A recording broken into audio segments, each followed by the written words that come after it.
for the evening, so what we'll do is the main part of the sharing would, and I love the sharing, and I guess it'll be fun that Raju is here. Everybody knows that we've had Raju. When were you in Heritage, bro? July, yeah. And then for the Tormentor guys, so this is the give, no? So you've got Rox here, you've got Alex. Sino pang attend ng ating give? So about nine of you, yeah. So you had a taste of Raju and the Dean and even Carlo for a whole month of September, no? So Raju's back, so we'll be sharing with you the Heart of Story, no? Very nice book. So I did I give you a, I think I gave you a testimony, di ba? So with a bit of arm twisting, no, with with a bit of arm, no, really, I was very honored to give a testimony to Raju's book. So this is his fourth, right, or fifth? Fourth, yeah. So Heart of Speaking, Heart of Humor, Pitbulls, Entrepreneurs, and now Heart of Story. So, Makeup. So Good evening. I get out of the light. So now for today, because this is, I didn't know, by the way, I was going to do this. I thought I was going to be sitting down, having a cup of coffee, and the dean would interview me on TV. Yeah? Sorry? That's just like the dean. So you guys know him. So anyway, it doesn't really matter. I think the God that guides us really creates the paths for us, really creates the journeys for us. So our job is to go for it. So I'm going to go for it. What I'm going to do is, I'm not going to walk the same path, though. No? What I did with the people at Heritage, which was the Platinum Club, I understand, right? I did a story highlighting the benefits of storytelling. No? And it's a great story, but it's a metaphor for the truth that lies in every story. Just to recap, that portion, I don't want to do it again. I don't want to be caught on TV doing the same thing again. No? So stories, number one, I mean, you know what they are, right? They are unstructured. They are happy-making, happiness-creating, right? They're highly engaging. They're very highly engaging, all forms of stories. Now, so I did some thinking, and I did finish that book, and I did some research on it. Why are they highly engaging? Why are they highly happiness-creating? Why do they engross us so much? Here's the deal. Because they're unstructured. They're unstructured. That means you can start a story from anywhere. Yeah? You see thousands of movies in a year. They start from anywhere. You pick up a book. Yeah, maybe it seems to start like from once upon a time or many, many years ago. But that's not the truth anymore. Stories start from anywhere. Creative thinking starts from anywhere, no? So because they start from anywhere, our brain, which is a whole brain. When I talk about whole brain, I would like you to, for a while, forget the left brain lenience and the right brain lenience theory. I want you to forget that for a while, no? Whole brain likes things that are open-ended, things that are playful, things that it needs to participate in while it is being shared. While the left brain, where we do digital, point-based, bullet point-based stuff, that's difficult, it's stressful. So when you use the whole brain, it becomes less stressful, more playful, and therefore more engaging. That's the first aspect of storytelling. That's why they're important.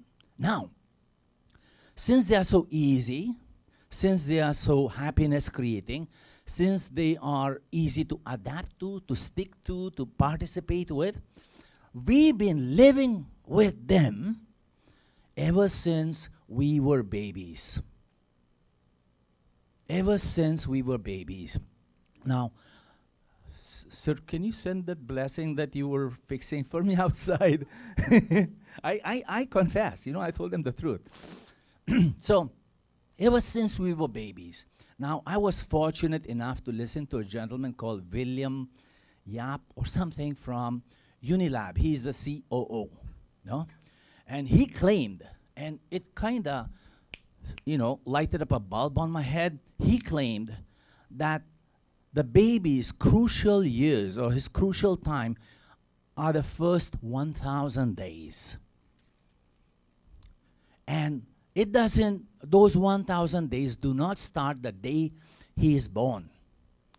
Those 1,000 days start the day the man or the woman decides or chooses or looks at that man, or the man looks at the woman and says, that man or that woman is good enough to be the parent of my offspring.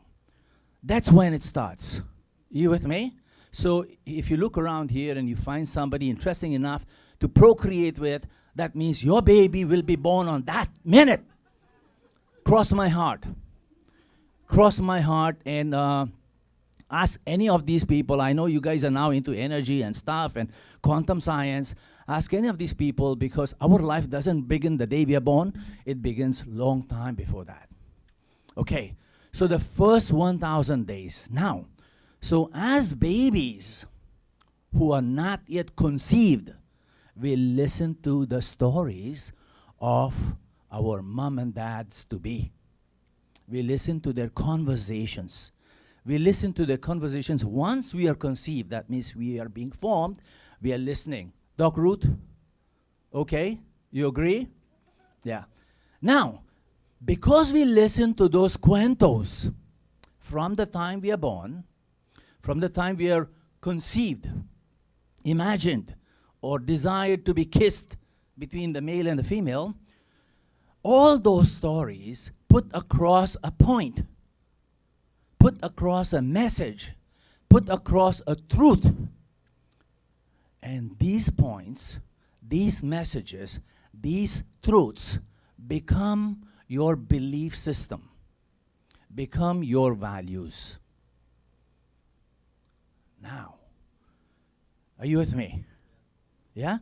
And to me, this has been an aha moment in the last 6 months since July, that your values, whatever you hold dear, true, something that you cannot give up in your life, honesty, courage, love for family, love for God, love for country, care for another human being, love for your child, or commitment, or promise, or palabra de honor, whatever.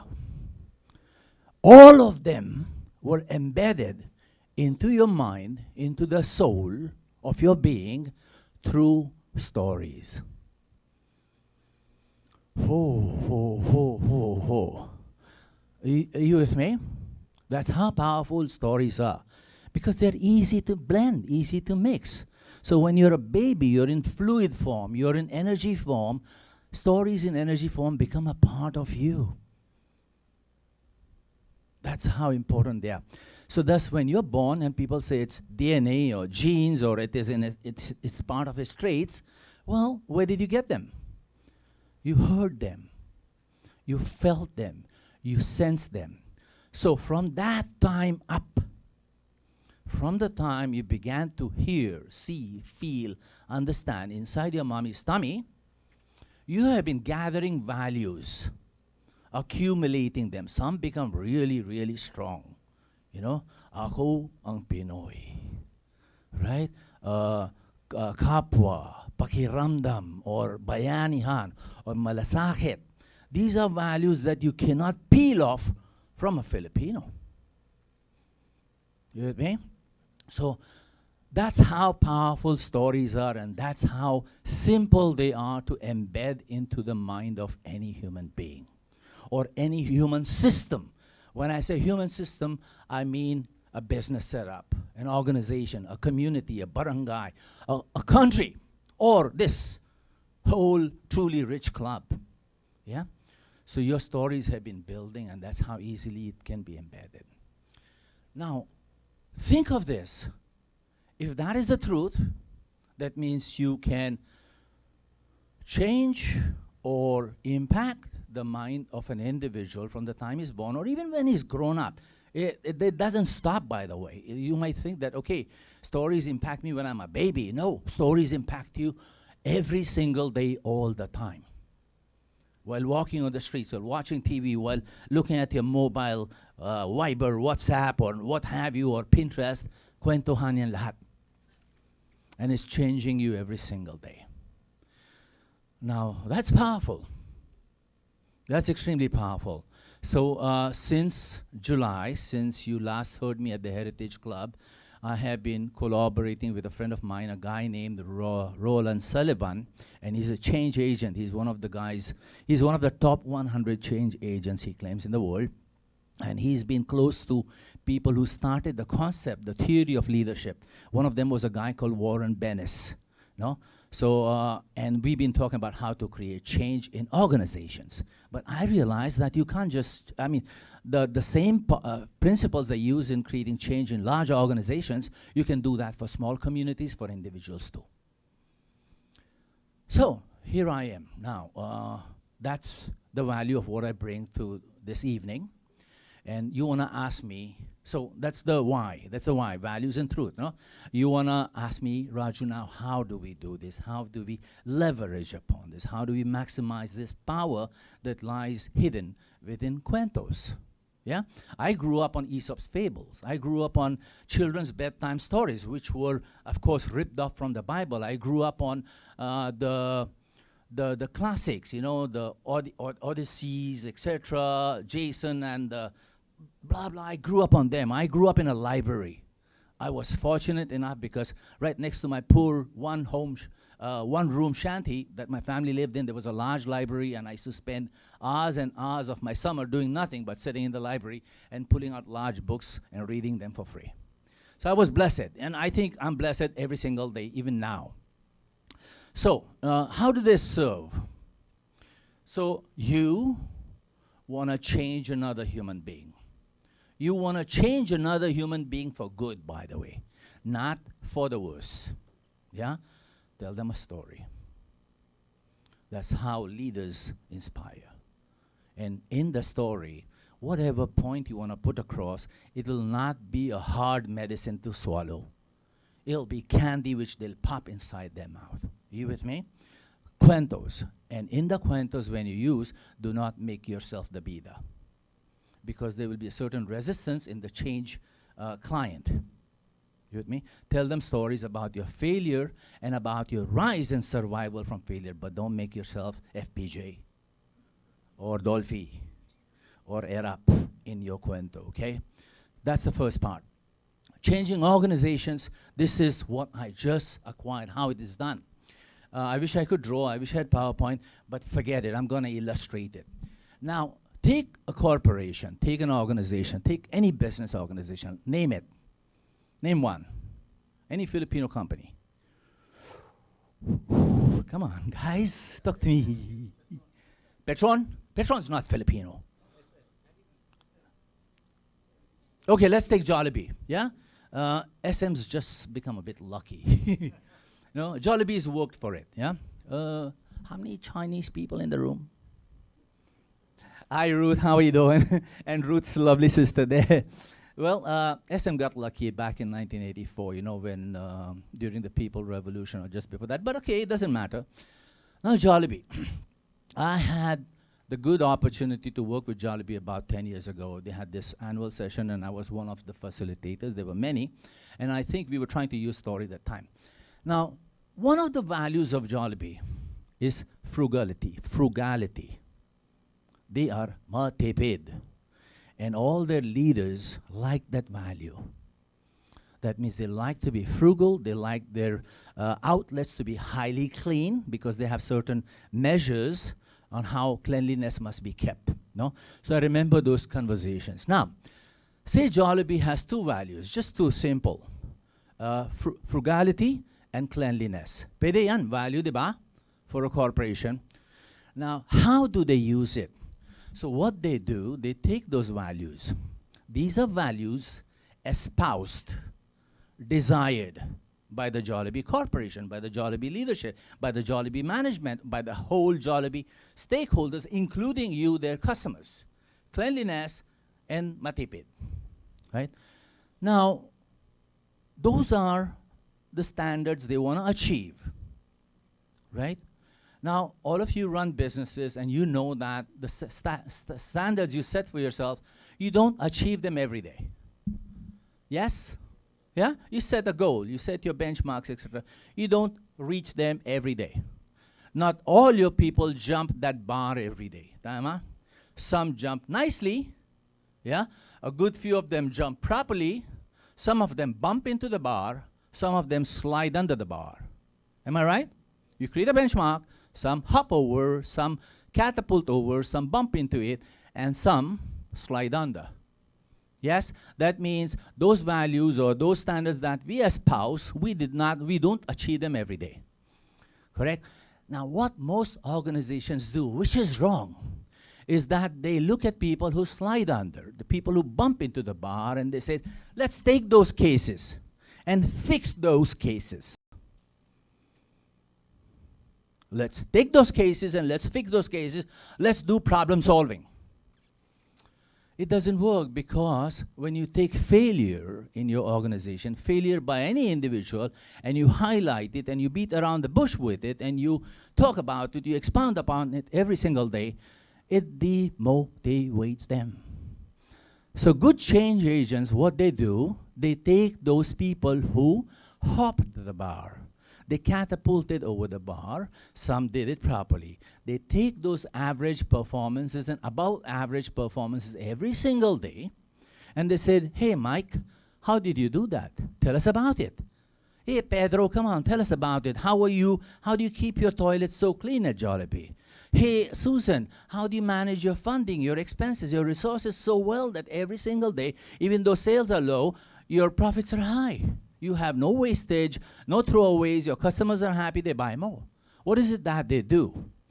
Now, that's the strategy. So they collect those stories again and again and again and again. They pick them up, they capsulate them, and then they feed them back into the organization. Average, above average, and high performing processes and people, they capture and put them back and share them again and again over time. That means, what are they doing?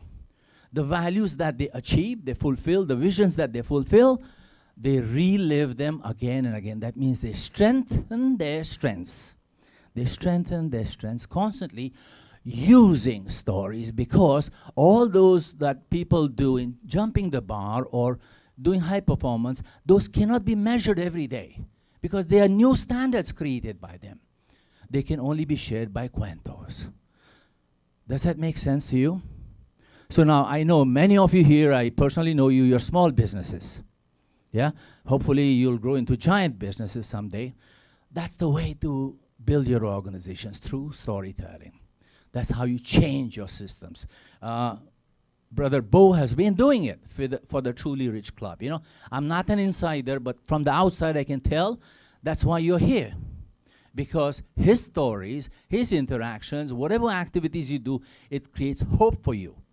It kind of unleashes the potential that is inside all of you. That's why you're here. That's why you always go Sunday mornings for the feast or wherever you go. Baguio, I know, I saw pictures. I wasn't invited. Yeah? But I saw the pictures. You know, people think, yeah, sarap, maganda, no? Why? Because he's doing the same thing to you. I'm not sure if he's unaware. Maybe he knew it at a very innate way that this is what works. But this is the science behind it, Brother Bo. Yeah. So, now if they can work, if the cuentos can work to change your businesses, to change your community, to change your barangays. Oh, Tony Meloto does it. I mean, he's been doing it ever since he started. And I've had 2 opportunities to be up close and personal with him. And I'll share that story with you, how that happened. If you can change people's mind, people who work for you, people who have a hard time, people who are not engaged, think what you can do with the same process, with the same theory, with the same concept, with the same techniques, when you go selling and marketing your stuff. Yeah? These are not your people, these are your potential clients. Yeah, you prospect with them and you convert them into clients. Am I right? What do you do? What does everyone do? Cross my heart, I have trained thousands of salespeople across the borders of India and Philippines. All of them talk about how good they are, how long they have been into business, how huge they are. Well, that's not what they're interested in. You got to tell them that rings a bell inside their heart. That means you got to make it relevant to them. So here's Al. And Al wants to buy a condominium. And I keep telling him that's a great condominium, that's a great price, it's a great location. He'll make money in 5 years, you know, his stocks will go up, etc., etc. He's not buying it. Unless Al hears that maybe Boyet here bought a similar condominium, and him and his wife and his dog and his kids are happy there, and their investment has grown. That's the time he buys in, because this time you have involved his whole brain. Are you with me? You've not only involved his whole brain, you have involved his values, his deep-seated values of happiness, of family, of kids, right? He's not concerned about the money or the loss of it or the failure of his investment. He's not. He is happy to do what his best friend has done because he knows their values match. Are you with me? So in selling or in marketing, they use this powerfully. Go to any media personnel, any media group. Go to Campaigns and Gray, go to DDM, go to the English honcho in Salcedo Village, the guy who wins awards every year, the British guy. What do? They all pick up these stories and they multiply these stories again and again to make their brand popular, to make their business popular. Jollibee does it. Jollibee does it. Jollibee hires good thinkers to do this, but they do it in a very covert way. They're not telling you what they're doing. They're influencing you. They're impacting your mind at the deepest possible level. Making sense? Making you happy or scaring the bananas out of you? No? This is, I'm telling you, I've hit a gold mine when I figured this out, no? Obviously, if you can change organizations, if you can sell well, you can also change people's mind. You can inspire them. That's a power. What do leaders do? Take any leader. Even GMA tried it several years ago. She tried to bring some kids on stage during her Sona, and she tried to make a cuento. It didn't work. You know? You have to tell the story from the deepest part of your soul. Yeah? What was his name? The guy who ran against Obama. The guy who lost to Obama. Not Hillary, a guy. He was using a character he created in a fictional story called Joe the Plumber. I don't remember his name. Nice, handsome-looking man like Harrison Ford kind of a guy, but he lost. No? Stories have to be true. They have to be good. They have to be honest. They have to be authentic. They have to be relevant to the people you are sharing the story with. They need to attach quickly. They should never be a lie, because then you will have turned away your audience, your client, your people away from you at the deepest core level. Yeah? So if somebody tells you a lie in a story form, your husband, your wife, your spouse, or your girlfriend, or your business partner, what happens to you? You turn away for life. Yeah? You turn away for life. Because where does change occur? Where does massive change occur? It does not occur on the surface. It occurs under, in the iceberg, at the bottom, at the root of it, under the water, where the roots of the iceberg are. That's where change occurs. And if you cheat that part, boy, it's not going to turn around the iceberg anymore. Okay.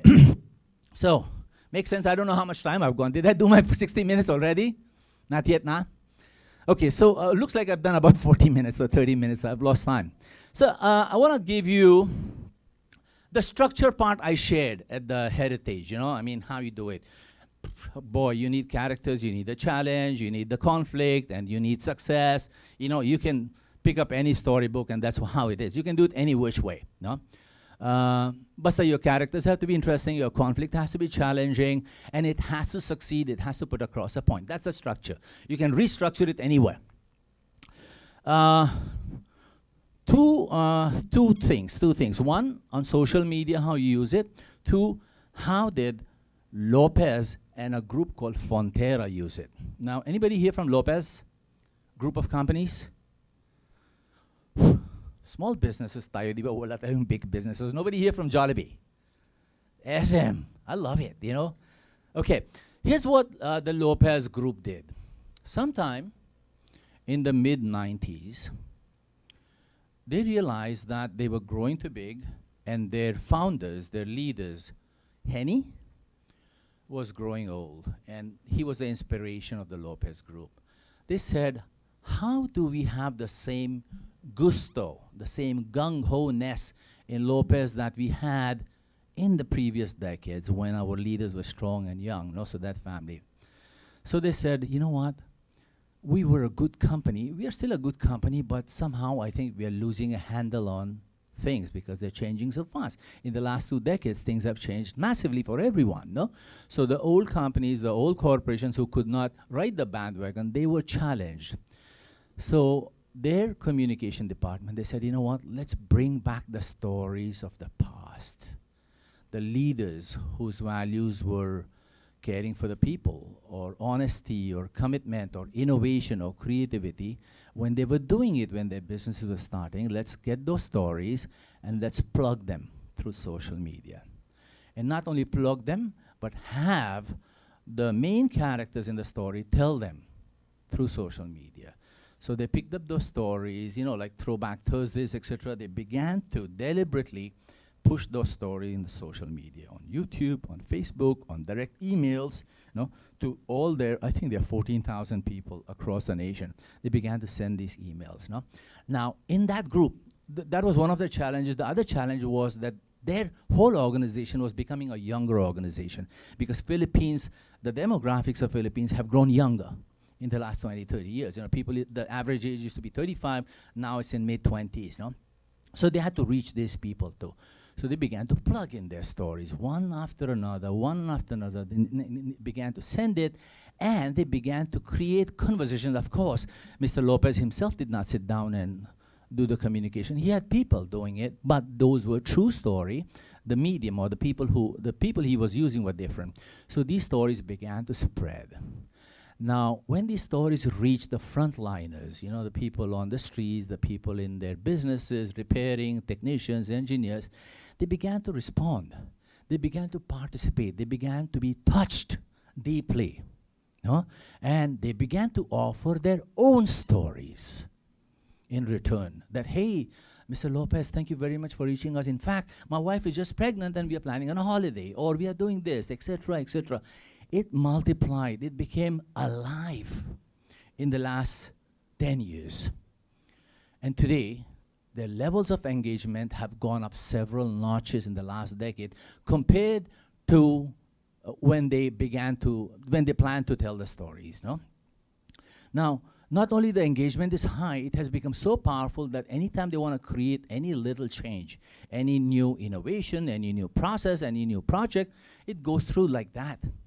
In fact, they're so happy with what they've done. It's like having a constant conversation with 14,000 people through soft-edged conversations, not hardcore, not commands, not memos, not new policies, but conversations, no? So it's picking up. They were, of course, afraid that how do we go ahead and expose the life and the lifestyle of the Lopezes to 14,000 people? Because remember, in everyone's life and lifestyle, there are skeletons in the closet, yeah? Or people can do wrong sometimes. But they said, you know what? Our intentions are true. What we want to do for the 14,000 people in the country, that is true. No matter, we may be human, we may be flawed, yeah? But let's go ahead and tell the truth. Let's go and inspire them. Let's focus on creating good. It has been successful, and they're proud of it today. So there you go, ladies and gentlemen. The why of stories, the how of story, the examples of stories, the structure I leave you. This is just a digital desktop copy from that conversation last July. Yeah, there's a lot more in it, and it's written in a fun form, and it's written in a way as if I made it really creative, as in like hand-drawn sketches inside, so it's easier. It's not available locally yet because I don't have the money to print it. So I published it on Amazon. It's only $7.95. So there we go. So that's how to do it. Yeah? That's how to change people. That's how to inspire people. That's how to make your life beautiful. That's how to stay connected and engaged and happy. The end. And they lived happily ever after. Wow, how did I do? TV's on. So, questions if you want to ask me. I hope I made sense. You know, I hope I didn't go too fast. I wasn't too excited. I was excited, I know. But was I too excited for you to miss the whole train? No naman? Okay ba? Okay, so ask me a couple of questions. Challenge my theories. Challenge my paradigms, you know. Make it relevant to you. Yeah, make it relevant to your small businesses, because I know most of you are small businesses. Ask me how. Come on, I have about 10 more minutes before the dean comes and shoots me down. Or, Sir Ed, are you coming up next? Yeah. Okay. Ask me questions. Yes, sir. The story doesn't have to be in the past. I mean, the story can also be where you want to go, and so you have a story. Great question. Great question. Is that a question on everyone's mind? Yeah? I would like to put the mic down. Ditas, could you hold the mic? Because I can use my hands, you know. Here you go. Looks pretty bad. So here's the deal, Sir Al. Stories from the past are about the values you have lived. They provide you with strength and inspiration. Yeah? And you want to go where? You want to go up north into the future, right? So these stories will be your push power. Are you with me? Now, visions, which people like Tony Melotto and Brother Bo make or create for you, those are stories into the future, far into the future. Those are visuals, images, painted pictures, no? Those draw you. They pull you towards them. So you can create stories of hope. You can dream up stories. I have a dream. One day, people from the mountains of Colorado and the people from the Chocolate Hills will come down and have pandesal together. I have a dream. So those are stories of the future. A human being needs both. It's called creative tension. They teach it here in AIM, no? You need to be pulled towards something, your vision, and you need to be pushed into it too. Because you need strength to go there, right? So those are what you do with stories from the past or stories into the future. Of course, you have to create the relevance or the application of it at the present moment. That means how? How does it work? So you tell them, give them the tools from that. Great question. Very good question. So that's the white paper I wrote and I sent it to Wiley. USA, I hope it gets through. That's a good question. Yeah, makes sense? In the School of NLP, many of you, I think, have attended NLP classes. In the School of NLP, it's called moving away from values, moving towards values. People are always pulled towards these two values. And stories are values wrapped in rainbows, rhythms, and rhyme. Yes, that's what it is. Rainbows, rhythm, and rhyme. No, roses, rainbows, and rhyme. Yeah, there we go. That was a ₱1 million question. How about a ₱2 million question? How about a $500,000 question? How about a question for a cup of coffee? Here's the deal. Yes, you need to think, because you need to come up with stories. You need to blast out with stories. How about if I offer an incentive, a homemade desktop published book? I have only 3 copies here. I need my editors to check it. Come on, none? Wala na? Yes, sir. If you tell stories about your failures and how you overcame them, Yes, yes, oh, yes. You're very good point. You are such a great listener. Stories are about successful outcomes. They are not about charismatic characters. You with me? So yes, it makes you the bida, but it doesn't make you the FPJ, the Dolphy, the Arab kind of bida. It makes you the humble hero. You with me? Thus, you're not putting bright lights around you. You're not doing the song and dance about you. You're doing the song and dance about the circumstances that become relevant to your audience. Yeah? Again, You may also use somebody else as the main character. Yeah? But sometimes the stories that are personal are more effective. But what I'm saying is don't bloat. I mean, don't gloat about who you are and how you succeeded. Talk about the struggle, the challenges, and how your values came through. That's the story, no? So don't build up the character too much in stories that you share about yourself to inspire. Great. The story you're most scared of to tell is the best story. The story you're most scared of to tell to the rest of the world, that is the story that most inspires the world. Now again, when you tell that story that you're most scared of telling the world and inspires the world, don't hurl dirty laundry at your ex-spouse. No. Don't hurt it on your ex-boss. Don't hurl dirty laundry on your ex-boss.